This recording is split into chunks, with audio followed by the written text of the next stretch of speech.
नमस्कार, आप देख रहे हैं न्यूज नेशन में हूं पिनाज त्यागी। नमस्कार, मैं हूं अनुराग दीक्षित और हम हाजिर हैं दमदार 10 के साथ। और आज सबसे पहले दमदार 10 में बात होगी वायरस के बदलते रूप की।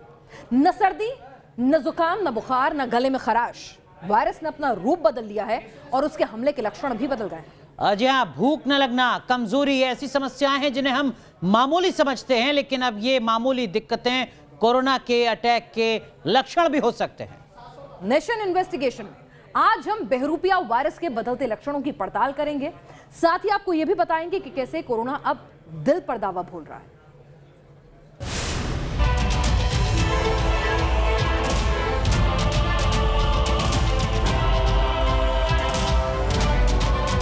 इस बार हमने देखा कि यंग पेशेंट्स ज्यादा आ रहे हैं, बच्चे ज्यादा आ रहे हैं, गर्भवती महिलाएं ज्यादा आ रही हैं। पेशेंट का सर्ज इतना ज़्यादा है कि हमारे ऑलमोस्ट बेड फुल हैं। 300 बेड थे, वहाँ पर हम 500 बेड्स कर रहे हैं, तो बेड्स की जो संख्या है वो बढ़ा रहे हैं। कोरोना वायरस की लहर इस बार पहले से भी ज्यादा खतरनाक है। इसकी गवाही हर रोज आ रहे आंकड़े भी दे रहे हैं। लेकिन अब तो म्यूटेट हो चुके वायरस से इन्फेक्शन के लक्षण भी बदल गए हैं। कोरोना संक्रमण का एज ग्रुप भी बदल रहा है। नौजवान, बच्चे और गर्भवती महिलाएं संक्रमण के ज्यादा शिकार हो रहे हैं। पहले जो ओल्ड एज ग्रुप के पेशेंट ज़्यादा आ रहे थे, 60 साल से ज़्यादा उम्र वाले, क्योंकि 60 साल से ज़्यादा उम्र के लोगों को ऑलरेडी वैक्सीन लग चुका है। तो इस बार हमने देखा कि यंग पेशेंट्स ज़्यादा आ रहे हैं, बच्चे ज़्यादा आ रहे हैं, गर्भवती महिलाएं ज़्यादा आ रही हैं। तो प्रेग्नेंट फीमेल, बच्चे और ये यंग अडल्ट, ये जो चेंज हुआ है प्रोफाइल, ये बहुत ही महत्वपूर्ण है। डॉक्टर को सुना आपने, लिहाजा यंगस्टर्स खबरदार रहें, बच्चों को इन्फेक्शन से महफूज रखें और गर्भवती महिलाएं ज्यादा सावधान रहें, क्योंकि कोरोना की दूसरी लहर में अब जुकाम बुखार नहीं हो रहा, अब आ रहे हैं कोरोना के नए लक्षण।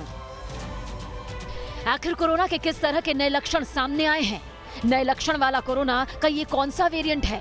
क्या नए वेरिएंट से इन्फेक्शन ज्यादा घातक हो रहा है? आज नेशन इन्वेस्टिगेशन में इन तमाम सवालों की पड़ताल होगी। लेकिन नेशन इन्वेस्टिगेशन की तफ्तीश को आगे बढ़ाएं, उससे पहले आपको देश के अलग अलग हिस्सों से आई तस्वीरें दिखा देते हैं। शहर शहर कोरोना का ऐसा कहर है कि कहीं अस्पतालों में बेड कम पड़ रहे हैं, कहीं वेटिंग एरिया में ही कोरोना मरीजों को ऑक्सीजन लगाया जा रहा है, तो कहीं जुगाड़ से मरीजों को ऑक्सीजन दिया जा रहा है। कई अस्पतालों में ऑक्सीजन की भी कमी की खबरें आ रही हैं। ये सब कुछ हम आपको डराने के लिए नहीं दिखा रहे या बता रहे, बल्कि आगाह करने के लिए बता रहे हैं, क्योंकि केंद्रीय स्वास्थ्य मंत्रालय भी साफ कर चुका है कि अगले 4 हफ्ते बेहद नाजुक हो सकते हैं। क्योंकि लगातार रूप बदल रहा कोरोना हमला तो फेफड़े पर कर रहा है, लेकिन इसके लक्षण शरीर के दूसरे अंगों पर भी दिख रहे हैं। तो आइए आपको बताते हैं कि दूसरी लहर के कोरोना वायरस के स्ट्रेन्स में आखिर क्या क्या नया है। अब सिर्फ बुखार, थकान, सर्दी, जुकाम, स्वाद और गंध महसूस ना होना ही कोरोना के लक्षण नहीं। नए लक्षणों में पेट दर्द, उल्टी, दस्त, भूख में कमी और जोड़ों का दर्द सामने आ रहा है। इसके अलावा कंजक्टिवाइटिस और गैस्ट्रोइंटेस्टाइनल प्रॉब्लम भी हो रही है। मेडिकल एक्सपर्ट्स के मुताबिक नया कोरोना वायरस ब्राजील और केन का वेरिएंट है, जो ज्यादा ताकतवर है और इनकी वजह से नए तरह के लक्षण सामने आ रहे हैं। इतना ही नहीं, मेडिकल एक्सपर्ट्स के मुताबिक कोरोना इन्फेक्शन हार्ट के मसल्स को भी कमजोर कर रहा है। कोविड संक्रमण से उबरने के बाद लोगों में मायोकार्डिटिस के लक्षण दिखाई दे रहे हैं। मायोकार्डिटिस एक आम सूजन है जो दिल की मांसपेशियों को कमजोर करता है और दिल के पंपिंग फंक्शन को प्रभावित करता है। दिल की बीमारी वाले लोग इससे ज्यादा प्रभावित हो रहे हैं, लेकिन दूसरे रोगियों में भी इसका नुकसान देखा गया है। इसमें ब्लड क्लॉटिंग से दिल का दौरा पड़ सकता है। कोरोना से ठीक होने के बाद ऐसे हालात ना आए, इसके लिए मेडिकल एक्सपर्ट्स क्या एहतियात बरतने के लिए सुझाव दे रहे हैं, वो भी सुन लीजिए। लॉन्ग कोविड भी कहा जाता है इसको। ये सिर्फ हार्ट के ऊपर नहीं है, बहुत सारे वाइटल ऑर्गन्स के ऊपर वो एक असर छोड़ के जाता है। तो धीरे धीरे एक्लिमेटाइजेशन प्रोसेस का माध्यम हमें स्लोली नॉर्मल पेस में आना चाहिए। हमें हड़बड़ी नहीं करना चाहिए कि हमारा कोविड हुआ था, बुखार चले गए, खांसी चले गए, तो हम अभी तंदुरुस्त हो गए, पूरा अपना जो पुराना स्पीड उसी से हम मिलना जुलना शुरू कर दे, काम काज शुरू कर दे। नहीं, धीरे धीरे आपको नॉर्मल पेस में आना चाहिए। आमतौर पर व्यक्ति के वायरस से इन्फेक्ट होने के 5 से 6 दिन बाद ये लक्षण सामने आ रहे हैं। हालांकि कुछ मामलों में ये लक्षण 14 दिन बाद तक भी सामने आए हैं। इंटरनेशनल जर्नल ऑफ आइडियोलॉजी में पिछले हफ्ते छपी एक रिपोर्ट के मुताबिक इन्फेक्शन सुनने की क्षमता को भी कमजोर बना रहा है। इस स्टडी के मुताबिक 7.6% इन्फेक्टेड लोगों की सुनने की क्षमता प्रभावित हुई है। मेडिकल एक्सपर्ट सलाह दे रहे हैं मौसमी बीमारी जैसे बुखार, जुकाम होने पर भी कोविड टेस्ट जरूर करवाएं। यूके स्ट्रेन है, साउथ अफ्रीका स्ट्रेन है और डबल म्यूटेशन है, मल्टीपल म्यूटेशन है। ये एक बहुत ही खतरनाक जो चेंज हुए हैं, उसकी वजह से जो संक्रमण का दर है, इन्फेक्शन का दर है, वो बहुत तेजी से फैलता है। आ रही है जहां कोरोना की दूसरी लहर की चपेट में बच्चे भी आने लगे हैं। अहमदाबाद में सोमवार को कोरोना से 8 साल के बच्चे के इलाज के दौरान मौत हो गई। इस तरह एक हफ्ते में अब तक 3 बच्चों की मौत हो चुकी है। वहीं अहमदाबाद सिविल अस्पताल में 10 बच्चे एडमिट हैं। 3-4 दिनों से मीडिया में ये चल रहा है कि बच्चे का संक्रमण अभी ज़्यादा है। जो पहला पीक था उसमें हमारे यहाँ 3 वार्ड कार्यरत थे और 80 से 90 बच्चे दाखिल थे उस वक्त भी। आज की बात मैं करूँ तो हमारे यहाँ 10 बच्चे ही दाखिल है, जिसमें से 4 RT-PCR पॉजिटिव है, 4 रेड पॉजिटिव है। चिंता की बात यह है कि बच्चों में कोरोना के शुरुआती लक्षण नजर ही नहीं आते। ऐसे में कोरोना के नए या पुराने लक्षण दिखने पर बच्चे का तुरंत चेकअप करवाएं। अहमदाबाद में कोरोना संक्रमण किस तेजी से फैल रहा है, वो अस्पतालों में बेड भरने की रफ्तार से भी समझ सकते हैं। अहमदाबाद में सरकारी और प्राइवेट अस्पताल में करीब 80% बेड फुल हो चुके हैं। अहमदाबाद के सिविल अस्पताल में 1200 बेड में से कोविड-19 के सिर्फ 300 बेड खाली हैं। वहीं निजी अस्पतालों में 4000 बेड में से सिर्फ 700 बेड ही खाली हैं। एक तरफ रूप बदल रहा वायरस अटैक कर रहा है, तो दूसरी तरफ तेजी से हो रहे संक्रमण की वजह से अस्पतालों में बेड से लेकर ऑक्सीजन तक की कमी हो रही है। पुणे की इस तस्वीर को ही देख लीजिए। पुणे के पिंपरी चिंचवाड़ इलाके में मौजूद अस्पतालों में बेड की कमी होने की बात सामने आई। यहाँ के YCM अस्पताल में दिक्कत इतनी ज्यादा बढ़ गई कि मरीजों को ऑक्सीजन लगाकर मजबूरन वेटिंग एरिया में बिठाया जा रहा है। हालांकि उनका इलाज भी यहीं किया जा रहा है। स्थानीय प्रशासन का कहना है कि ऑक्सीजन वाले बेड का अलग से सेटअप बनाया जा रहा है। इसी अस्पताल में भर्ती कोरोना संक्रमित एक गर्भवती महिला की डिलीवरी के 24 घंटे बाद ही मौत हो गई। हालांकि महिला के जुड़वा बच्चे नेगेटिव हैं। इस खबर के बाद गर्भवती महिलाओं में संक्रमण का डर बढ़ गया है। गर्भवती महिला के लिए अभी जो संक्रमण का खबर निकल के आए हैं, ये पहला खबर नहीं है। इंडिया में हम लोग देखे हैं, मुंबई हॉस्पिटल्स में गर्भवती महिला को संक्रमण हो चुका था या न्यूबॉर्न बेबी संक्रमण हो चुके थे। उसी से हमें सीखना चाहिए कि हमें किस तरीके से सावधानी बरतना चाहिए। नागपुर में जहां एक बेड पर 2-2 मरीजों का इलाज हो रहा है, तो वहीं मुंबई के ब्लड बैंकों में खून की कमी हो रही है। सभी ब्लड बैंकों में जो खून जमा चाहिए वो लगभग 10-12 दिन में खत्म हो गया, यानी खून की कमी महसूस हुई। कोरोना के कोहराम से महाराष्ट्र का हेल्थ सिस्टम तो चरमरा ही रहा है, दूसरी व्यवस्थाएं भी धराशायी होती नजर आ रही हैं। बीड़ जिले में कोरोना से जान गंवाने वाले 8 लोगों का अंतिम संस्कार एक ही चिता पर कर दिया गया।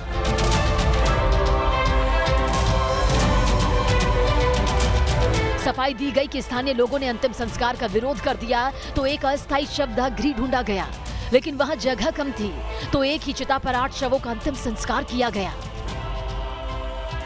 छत्तीसगढ़ के दुर्ग जिले के मोर्चरी की तस्वीरें आपको विचलित कर सकती हैं, क्योंकि यहाँ का मंजर ही कुछ ऐसा है। मोर्चरी में शवों को रखने तक की जगह नहीं बची, जिससे उन्हें जमीन पर ही रखना पड़ रहा है। जिला अस्पताल प्रशासन का कहना है कि फ्रीजर में 8 शव रखने की क्षमता है, लेकिन बीते 2 दिनों से यहाँ पर 15 से ज्यादा शवों को रखा गया। इन हालातों से सहज ही अंदाजा लगाया जा सकता है कि कोरोना का संक्रमण किस कदर लोगों की जान ले रहा है। दुर्ग में बीते हफ्ते 56 लोगों की मौत हो चुकी है। यही वजह है कि दुर्ग में कंप्लीट लॉकडाउन लग चुका है। छत्तीसगढ़ के बिगड़ते हालात को लेकर केंद्रीय स्वास्थ्य मंत्रालय भी फिक्र जता चुका है और अब तो मध्य प्रदेश ने छत्तीसगढ़ से आने वाली सभी बसों पर अस्थायी रोक लगा दी है। इंदौर, भोपाल समेत 13 शहरों में रविवार के बाद शनिवार को भी लॉक करने की तैयारी है। इस बीच भोपाल के अस्पतालों में ऑक्सीजन की भारी कमी की खबरें हैं। मध्य प्रदेश में रोजाना ही कोरोना के चलते मौतें तो हो ही रही है, मगर ऑक्सीजन की भी इस वक्त मध्य प्रदेश में खासी कमी आ गई है। कोरोना मरीजों की बढ़ती संख्या और चरमराती स्वास्थ्य व्यवस्था से इंदौर भी बेहाल है। यहाँ रेमडेसिविर इंजेक्शन की कमी हो गई है। ये कमी क्यों हुई, स्थानीय जनप्रतिनिधियों से भी इसका कोई ठोस जवाब नहीं मिला। कि हम सब मिलकर इस जो आदर्श दुश्मन है, ना आप जानते हैं ना मैं जानता हूँ, इससे निपटने के लिए मुझे आपकी भी आवश्यकता है। रोग प्रतिरोधक क्षमता बढ़ाएं, स्वास्थ्य की संपूर्ण सुविधाएं पूरी क्षमता के साथ इंदौर में उपलब्ध हैं। मेडिकल एक्सपर्ट संक्रमण में आई तेजी के लिए वायरस के नए स्ट्रेन से ज्यादा लोगों की लापरवाहियों को जिम्मेदार ठहरा रहे हैं। ऐसे में जरूरत है तो लापरवाहियों को छोड़कर कोविड गाइडलाइंस को फॉलो करने की, नहीं तो ऐसे ही बेतहाशा मरीज बढ़ते रहेंगे। अस्पतालों पर लोड बढ़ेगा और फिर इलाज के लिए दर दर भटकना भी पड़ सकता है। Team news nation. मुंबई और दिल्ली समेत देश के कई हिस्सों में कोरोना तेजी से अपने पैर पसार रहा है। अगले 4 हफ्ते बहुत ही क्रूशियल होने वाले हैं। आप भी ज्यादा से ज्यादा सावधानी बरतिए, मास्क और 2 गज की दूरी का पालन जरूर कीजिए। आगे बढ़ते हैं। छत्तीसगढ़ के दुर्ग जिले में 9 दिनों का लॉकडाउन लग चुका है। राजधानी रायपुर में 9 अप्रैल से 19 अप्रैल तक लॉकडाउन लगने वाला है। दिल्ली में नाइट कर्फ्यू है, मुंबई में वीकेंड लॉकडाउन है। कुल मिलाकर हालात बिगड़ते जा रहे हैं और इन सब के बीच प्रवासी मजदूरों का तेजी से पलायन भी शुरू हो चुका है।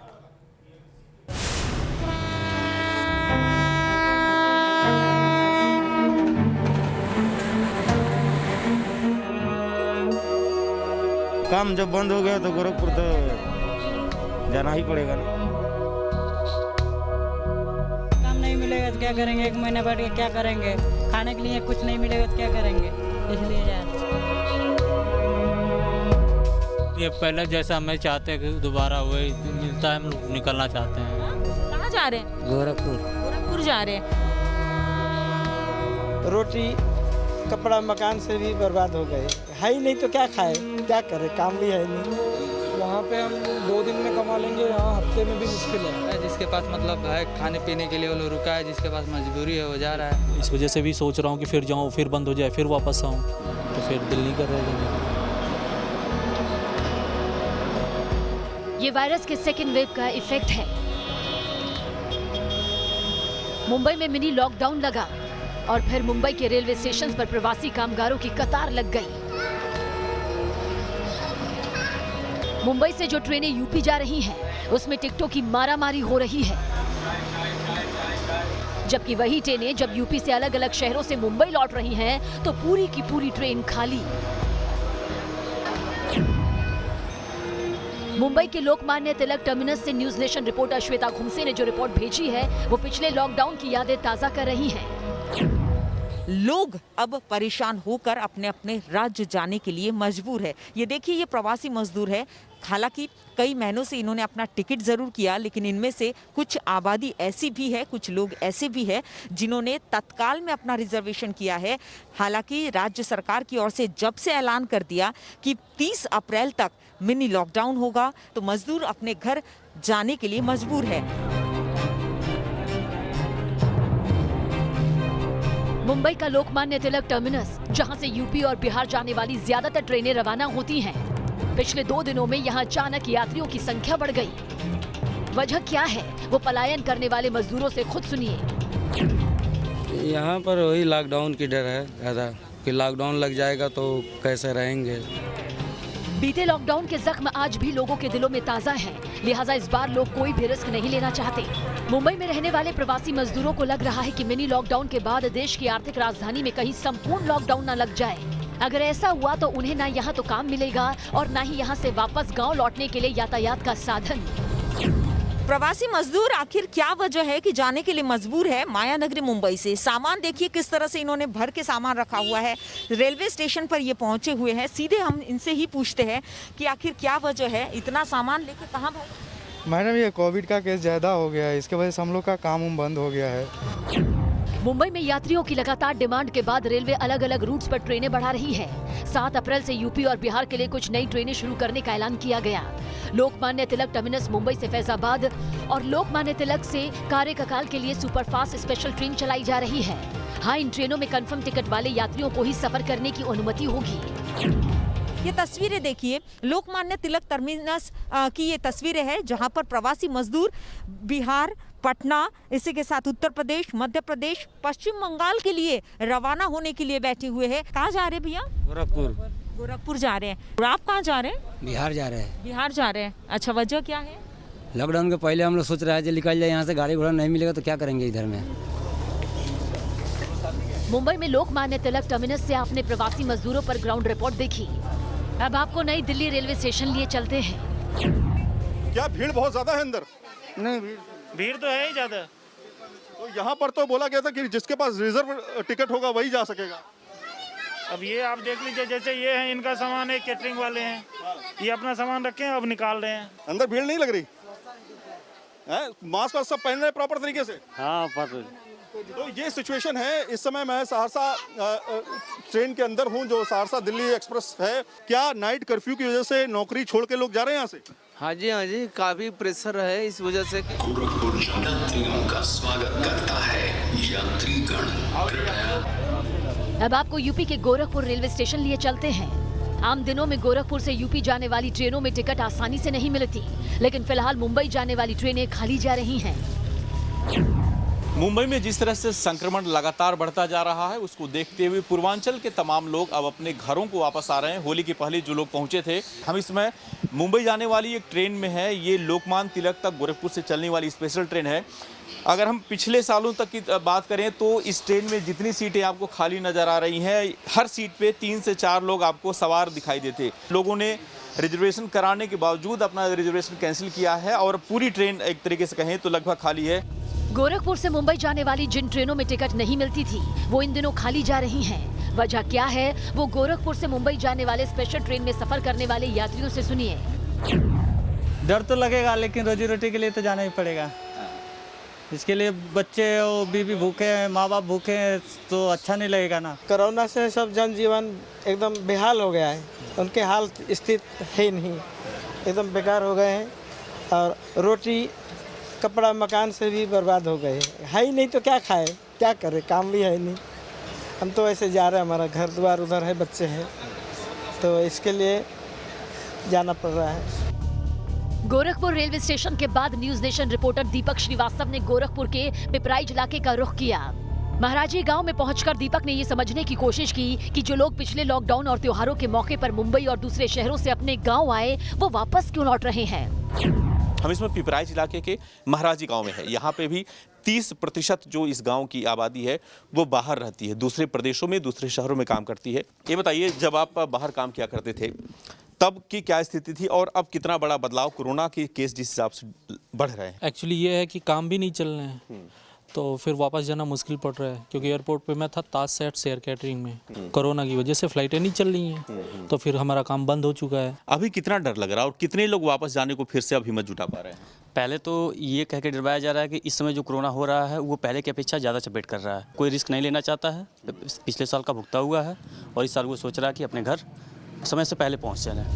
जून 2020 तक के आंकड़ों के मुताबिक पिछले लॉकडाउन के दौरान अलग अलग शहरों से गोरखपुर में 298 ट्रेनें आईं, जिसके जरिए करीब 3 लाख प्रवासी कामगार गोरखपुर पहुंचे थे। ये ट्रेनें गुजरात के अलावा दिल्ली, मुंबई और पंजाब से आई थी। गोरखपुर लौटे करीब 3 लाख प्रवासी कामगारों में कई लोग ऐसे थे जो लॉकडाउन हटते ही दिल्ली और मुंबई जैसे शहरों में काम पर लौट गए, और जो नहीं लौटे उन्होंने अपने शहर या गाँव में ही काम धंधा शुरू कर दिया। कम पैसे, कम ही सही, लेकिन अपनी जमीन पर रहकर इन्होंने गुजारा करना सीख लिया है। यूपी के सिद्धार्थ नगर के रहने वाले प्रदीप सिंह और शाहिद भी होली से पहले मुंबई से अपने गांव लौटे थे, लेकिन होली के बाद मुंबई में कोरोना का जो सीन चेंज हुआ, मिनी लॉकडाउन का ऐलान हुआ, उसके बाद ये मुंबई लौटना नहीं चाहते। मुंबई में इस समय कोविड-19 का बहुत ज़्यादा प्रभाव है। अगर लॉकडाउन इस बार फिर लग गया तो जो भी बिजनेस बचा खुचा है वो सब प्रभावित हो जाएगा।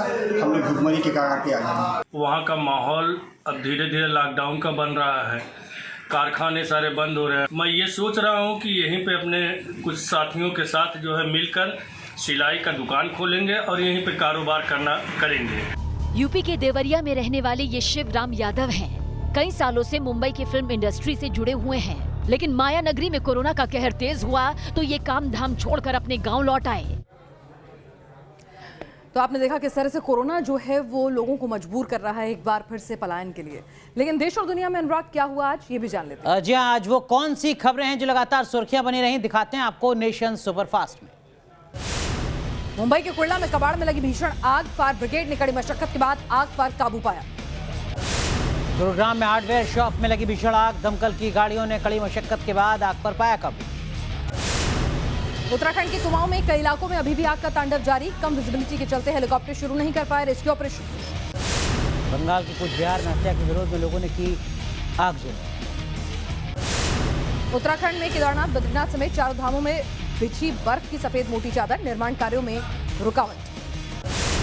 बंगाल के कुछ बिहार में ममता बनर्जी का सीआरपीएफ पर वार, बीजेपी के इशारे पर काम करने का आरोप। मुस्लिमों के वोट की अपील पर इलेक्शन कमीशन ने ममता को थमाया नोटिस, 48 घंटे में जवाब देने को कहा। बीजेपी ने ममता की शिकायत की थी। स्मृति ईरानी का ममता पर हमला, दीदी ने लोगों से सीआरपीएफ को घेरने को कहा। पहले बंगाल के गरीब के खिलाफ थी, अब सुरक्षा बलों के खिलाफ। बंगाल बीजेपी अध्यक्ष दिलीप घोष के काफिले पर हमला, प्रचार के दौरान कूच बिहार में गाड़ी के शीशे तोड़े गए, टीएमसी पर लगा आरोप। दिलीप घोष पर हुए हमले के विरोध में कोलकाता में बीजेपी कार्यकर्ताओं का प्रदर्शन, कूच बिहार में दिलीप घोष पर हुआ था हमला। बंगाल के सिंगूर और हावड़ा में अमित शाह का रोड शो, न्यूज नेशन से बोले शाह 200 से ज्यादा सीटें जीतेंगे।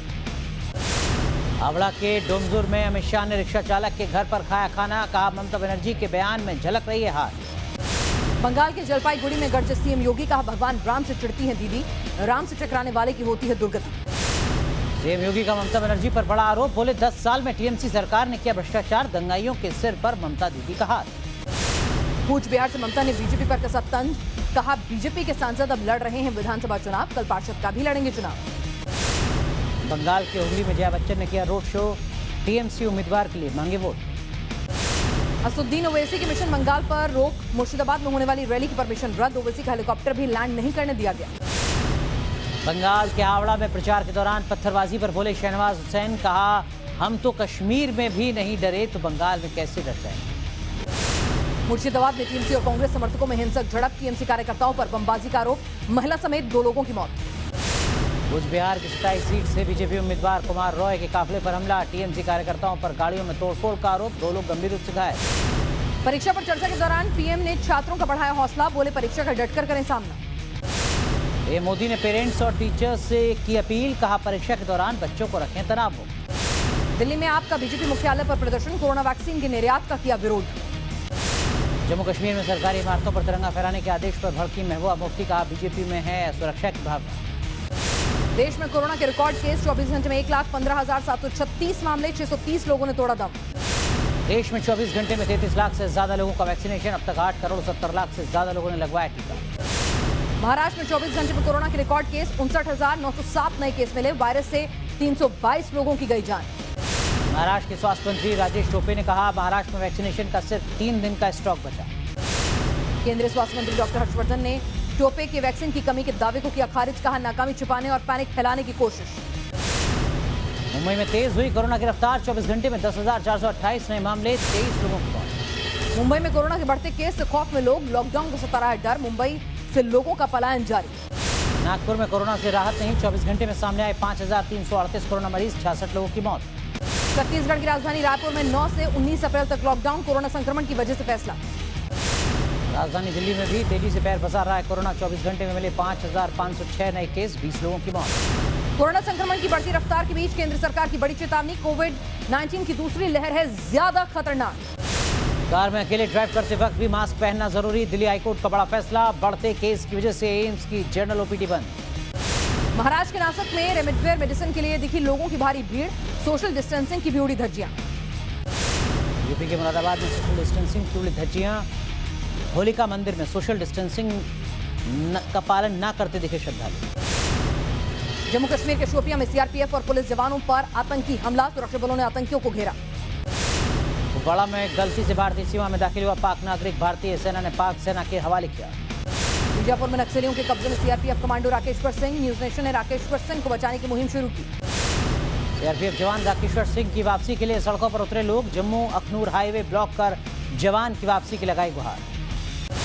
जम्मू कश्मीर में ड्रग्स रैकेट का भांडाफोड़, अनंतनाग से भारी मात्रा में ड्रग्स बरामद। वसूली कांड में 9 अप्रैल तक एनआईए की कस्टडी में रहेगा सचिन वाजे, कोर्ट ने सीबीआई को वाजे से पूछताछ की इजाजत दी। लखनऊ के कमांड सेंटर से हो रही है मुख्तार अंसारी की मॉनिटरिंग, बांदा जेल की तन्हाई बैरक में बंद है मुख्तार। यूपी के शामली में छात्र के साथ युवकों ने की मारपीट, तमंचे के बल पर ले गए थे साथ, आसपास के लोगों की मदद से बचाया गया। कर्नाटक के शिवमोगा में बस कर्मचारियों ने हड़ताल की, आम लोग हुए परेशान। आरबीआई ने मौद्रिक नीति का किया ऐलान, ब्याज दरों में कोई बदलाव नहीं, मौजूदा साल के लिए जीडीपी दर 10.5% रहने का अनुमान। आर्थिक मोर्चे से आई अच्छी खबर, 12.5% रह सकती है भारत की विकास दर, चीन को पीछे छोड़ सकता है इंडिया, आईएमएफ ने जताया अनुमान। श्री हरमिंदर साहिब में अभिनेता सोनू सूद ने माथा टेका, कोरोना महामारी की समाप्ति के लिए की प्रार्थना। दमदार 10 में एक बार आपका फिर से स्वागत है और अब वक्त हो गया है सोशल मीडिया पर वायरल हो रहे दावे की पड़ताल का, जिसमें दावा किया जा रहा है कि असम के एक बड़े मुस्लिम नेता ने वोटर्स के पानी में थूक मिला दिया, जानबूझकर अपना झूठा खाना रैली में भीड़ की ओर फेंका। क्या है इस वीडियो की हकीकत, दिखाते हैं आपको इस रिपोर्ट में। वोटर्स के पानी में बदरुद्दीन अजमल के थूकने का सच। मंच पर बदरुद्दीन अजमल बैठे हैं, उनके सामने पानी से भरी बोतलों को रखा जा रहा है। इसके बाद एक लड़का पानी की 2 बोतल लेकर बदरुद्दीन अजमल के पास आता है। वो उसमें फूंक मारते हैं और लड़का वहां से चला जाता है। अब इस दूसरे वीडियो को देखिए। बदरुद्दीन अजमल लोगों की तरफ सामान फेंक रहे हैं। उनके फेंके हुए इस सामान को लपकने की होड़ मची है। दावा किया जा रहा है कि बदरुद्दीन अजमल लोगों के पानी में थूकते हैं। दावे के मुताबिक वोट पाने के लिए बदरुद्दीन लोगों को जूठा खाना खिलाते हैं। दावा यह भी है कि असम चुनाव में बदरुद्दीन ने इस हथकंडे का खूब इस्तेमाल किया।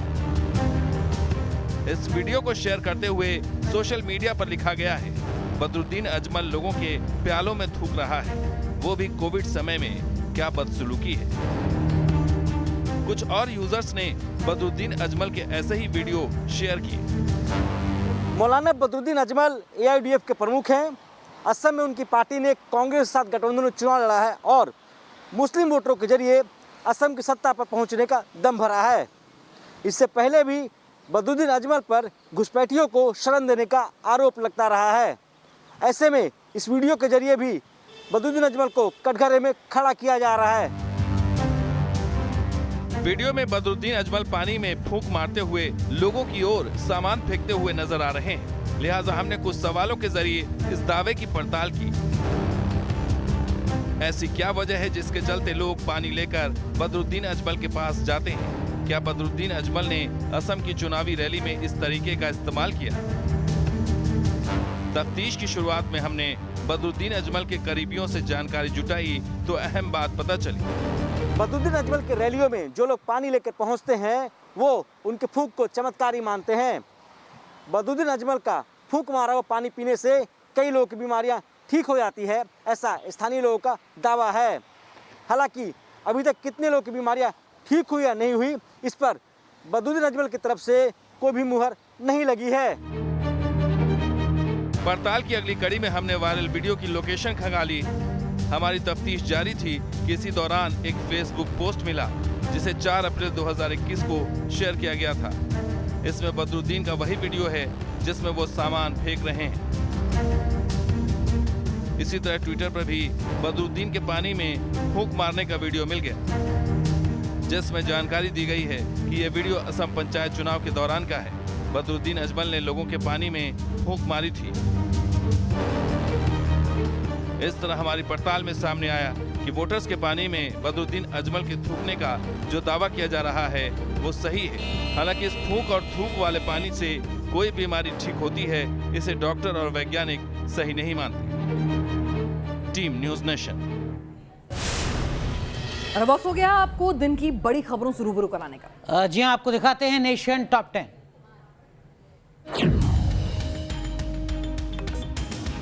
प्रधानमंत्री नरेंद्र मोदी ने आज परीक्षा पे चर्चा के जरिए देश भर के छात्रों, अभिभावकों और शिक्षकों से संवाद किया।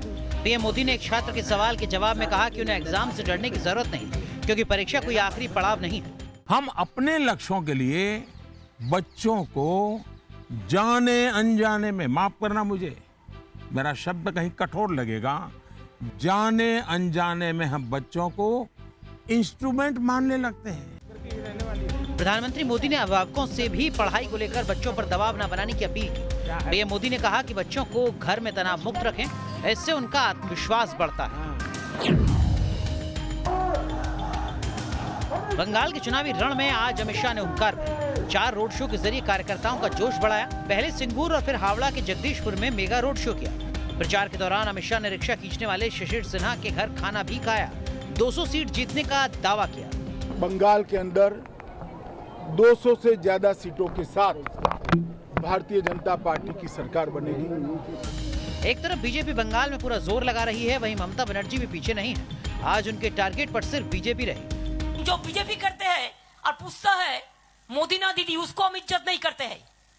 Police must work impartially. Mamata Banerjee ने आज जादवपुर टॉलीगंज में पब्लिक मीटिंग की। कार की विंडशील्ड पर एमपी लिखा हुआ है और गाड़ी का शीशा चकनाचूर है। आज एक बार फिर बंगाल बीजेपी के अध्यक्ष और सांसद दिलीप घोष के काफिले पर हमला हुआ। घटना कूच बिहार के शीतलकुची इलाके की है। दिलीप घोष चुनावी सभा कर जब लौट रहे थे तो हमलावरों ने उनके काफिले पर पत्थरों से हमला कर दिया। आरोप है कि टीएमसी के 100 से ज्यादा कार्यकर्ताओं ने इस हमले को अंजाम दिया। दिलीप घोष सुरक्षित हैं और पुलिस मामले की जांच कर रही है। जमीन पर कुर्ता फाड़ प्रदर्शन करते ये हैं बीजेपी विधायक धीरज ओझा। विधायक जी का आरोप है कि जिले के एसपी आकाश तोमर ने उन्हें ऑफिस में मारा है। विधायक जी का ये प्रदर्शन डीएम आवास के सामने हुआ। विधायक जिस वक्त हंगामा कर रहे थे उस दौरान मौके पर पुलिस कर्मियों की मौजूदगी भी नजर आ रही है। वीडियो में विधायक जोर जोर से चिल्लाते हुए भी नजर आ रहे हैं। बीजेपी विधायक धीरज ओझा ने जमीन में लेटकर जमकर हंगामा किया। एसपी पर गोली मारने की धमकी देने का सनसनीखेज आरोप भी लगाया और डीएम के कार्यालय से फटे कपड़े में बाहर निकले। धीरज ओझा प्रतापगढ़ जिले में रानीगंज से भारतीय जनता पार्टी के विधायक हैं। महाराष्ट्र के बीड से आई इस तस्वीर ने इंसानियत को शर्मसार कर दिया है। सिस्टम की लापरवाही और लाचारी को उजागर कर दिया है। मंगलवार को यहां 8 लोगों की कोरोना से मौत होने के बाद उनका दाह संस्कार एक ही चिता पर कर दिया गया। ये घटना बीड जिले के अंबाजोगाई तहसील से सामने आई है। अंतिम संस्कार की तस्वीर वायरल होने के बाद आम लोगों में प्रशासन को लेकर आक्रोश है। दावा तो यहाँ तक किया जा रहा है कि मृतकों के परिवार वालों को भी इस बात की जानकारी नहीं दी गई थी। बीड़ का अंबाजोगाई इलाका इस वक्त कोरोना हॉटस्पॉट बना हुआ है। पिछले 4 दिन में इस इलाके में 500 के आसपास नए पॉजिटिव केस सामने आए हैं। कोरोना का खौफ बढ़ता जा रहा है। बढ़ते कोरोना के कहर के बीच छत्तीसगढ़ सरकार ने अहम फैसला किया है। रायपुर में 10 दिन का टोटल लॉकडाउन, 9 अप्रैल से 19 अप्रैल तक लॉकडाउन का ऐलान। रायपुर जिला अंतर्गत संपूर्ण क्षेत्र को कंटेनमेंट जोन घोषित किया जाता है। रायपुर में पिछले कुछ दिनों से लगातार हालात बिगड़ रहे हैं। 2000 से ज्यादा मामले सामने आ रहे हैं। रायपुर में पिछले 24 घंटे में 26 लोगों की मौत हुई है। लगातार बढ़ते मौत के आंकड़ों के बीच रायपुर में लॉकडाउन लगाने का फैसला किया गया है। होली के दिन बिहार के बेनीपट्टी में 5 लोगों की खून की होली खेलने वाला प्रवीण झा पुलिस की गिरफ्त में आ गया है। जो इनमें से मेन एक्यूज हैं उनमें से एक प्रवीण झा, उसकी भी गिरफ्तारी की जा चुकी है। प्रवीण झा की गिरफ्तारी मधुबनी से ही हुई है। हालांकि आरोपी की गिरफ्तारी के बावजूद पीड़ित परिवार इंसाफ की मांग कर रहा है। मिले और कुछ नहीं, बस खून के मतलब और कुछ नहीं चाहिए हम लोग। होली के दिन मधुबनी के मोहम्मदपुर गांव में एक ही परिवार के 5 लोगों की हत्या कर दी गई थी। बताया जा रहा है कि एक तालाब को लेकर गांव के 2 गुटों में जारी विवाद जातीय हिंसा में बदल गया। उत्तराखंड के नैनीताल, अल्मोड़ा, टेहरी और पौड़ी गढ़वाल का इलाका बीते 2 हफ्तों से जंगल की आग से जूझ रहा है। आग बुझाने के लिए एयरफोर्स के 2 MI-17 हेलीकॉप्टर भी मिशन में जुटे हैं। बढ़ती आग से परेशान उत्तराखंड वन विभाग के लिए बारिश बड़ी राहत लेकर आई है। तस्वीरें गढ़वाल के श्रीनगर की हैं, जहां सुबह हुई बारिश ने आग को आगे बढ़ने से रोक दिया। पिछले 48 घंटे में करीब 69 हेक्टेयर जंगल को नुकसान पहुंचा है और जिस रफ्तार से आग फैल रही थी उससे रिहायशी इलाके के चपेट में आने की आशंका मंडराने लगी थी। लेकिन अब बारिश के बाद वन विभाग को उम्मीद है कि आग को काबू करना मुश्किल नहीं होगा।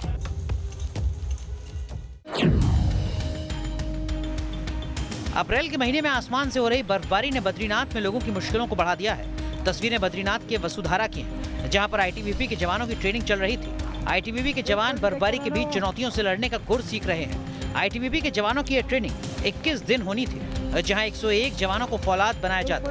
उन्हें मुश्किलों से सामना करने के गुर सिखाए जाते, लेकिन बद्रीनाथ में कुदरत का ऐसा क्रोध चल रहा है कि आईटीबीपी के जवानों को अपनी ट्रेनिंग बीच में ही छोड़कर वापस लौटना पड़ा।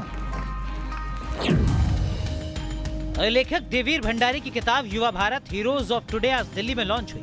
इस किताब में हिंदुस्तान के 60 ऐसे युवाओं की कहानी है जो आज की युवा पीढ़ी के लिए मिसाल है। बुक का नाम है Yuva Bharat the heroes of today. Kiren Rijiju ji इसमें बॉलीवुड के जाने माने एक्टर हैं। राजकुमार राव। स्पोर्ट्स से हमारे पास है गोल्ड मेडलिस्ट शूटर के Abhinav Bindra ji and many people from different walks of life. किताब में अभिनव बिंद्रा, किरण रिजिजू, विप्लव देव और तेजस्वी सूर्या जैसी युवा हस्तियों के संघर्ष और सफलता की कहानी बयां की गई है।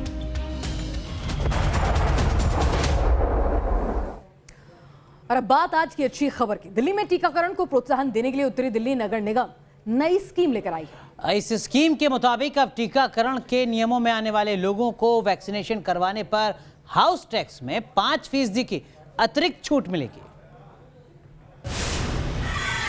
कोरोना के रिकॉर्ड मामलों के बीच दिल्ली सरकार लगातार लोगों से वैक्सीनेशन की अपील कर रही है। लोगों को वैक्सीनेशन के लिए जागरूक किया जा रहा है, लेकिन अब उत्तरी दिल्ली नगर निगम एक खास योजना के तहत लोगों को वैक्सीनेशन के लिए प्रोत्साहित कर रही है। नॉर्थ एमसीडी के मुताबिक अब दिल्ली में वैक्सीन लगवाने पर प्रॉपर्टी टैक्स में एक्स्ट्रा 5% की छूट दी जाएगी। नियम के मुताबिक प्रॉपर्टी मालिक अपने पूरे परिवार के साथ कोरोना वैक्सीन लगवाएगा तो उसे ये लाभ मिलेगा।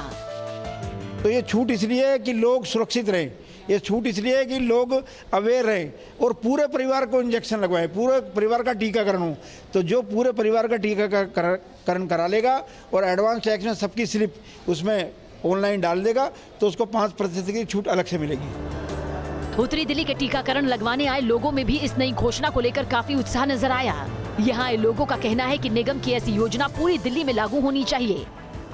मतलब साफ है, वैक्सीनेशन से स्वास्थ्य लाभ के साथ साथ धन लाभ भी होगा। Team news nation. तो दमदार 10 में आपने देखी देश और दुनिया की हर वो खबर जो जानना आपके लिए जरूरी था। यहाँ रुक रहे हैं कुछ देर के लिए, लेकिन आप बने रहिए न्यूज नेशन के साथ, क्योंकि खबरों का सिलसिला यहाँ कभी नहीं थमता।